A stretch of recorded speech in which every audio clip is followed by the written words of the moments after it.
ఢిల్లీలో కాసేపట్లో కేసీ వేణుగోపాల్ ఇంట్లో కాంగ్రెస్ నేతల సమావేశం జరగనుంది.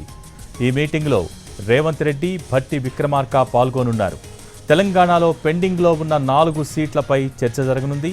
కరీంనగర్, వరంగల్, ఖమ్మం, హైదరాబాద్ స్థానాలు పెండింగ్లో ఉన్నాయి. మరి ఇవాళ ఉదయం జరిగిన సిఈసి సమావేశంలోనూ అభ్యర్థులపై చర్చ జరిగింది. దీనికి సంబంధించి పూర్తి డీటెయిల్స్ మా ప్రతినిధి ప్రసాద్ ఢిల్లీ నుంచి అందించడానికి లైవ్లో సిద్ధంగా ఉన్నారు. ప్రసాద్, ఈ కాసేపట్లో కేసీ వేణుగోపాల్ ఇంట్లో కాంగ్రెస్ నేతల సమావేశం జరగబోతుంది. దీనికి సంబంధించి అప్డేట్స్.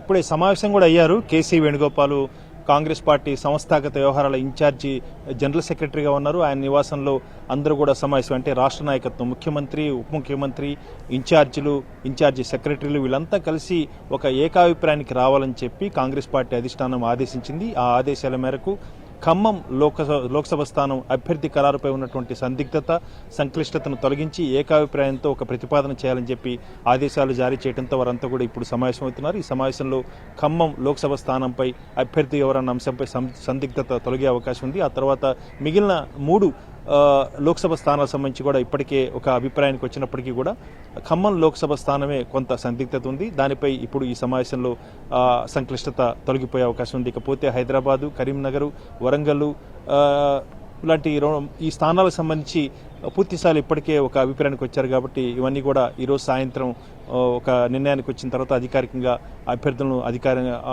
ప్రకటించే అవకాశం ఉంటుందిగా తెలుస్తుంది. ప్రధానంగా ఈ ఖమ్మం లోక్సభ స్థానంపైనే చర్చ జరుగుతుంది. అందరూ కూడా ఏకాభిప్రాయంతో ఒక ఉమ్మడి అభిప్రాయానికి రావాలని చెప్పి కాంగ్రెస్ పార్టీ అభిప్రాయపడింది. ఆ మేరకు రాష్ట్ర నాయకత్వాన్ని కూడా ఆ అభిప్రాయాన్ని తీసుకుని ఆ మేరకు ఒక ప్రతిపాదన చేయాలని చెప్పారు. ఈ సమావేశంలో ఆ సందిగ్ధత తొలగిపోతుంది. ఇక మిగిలిన 4 స్థానాలకు సంబంధించి కూడా కాంగ్రెస్ పార్టీ అధిష్టానం అభ్యర్థులను అధికారికంగా ప్రకటించబోతుంది.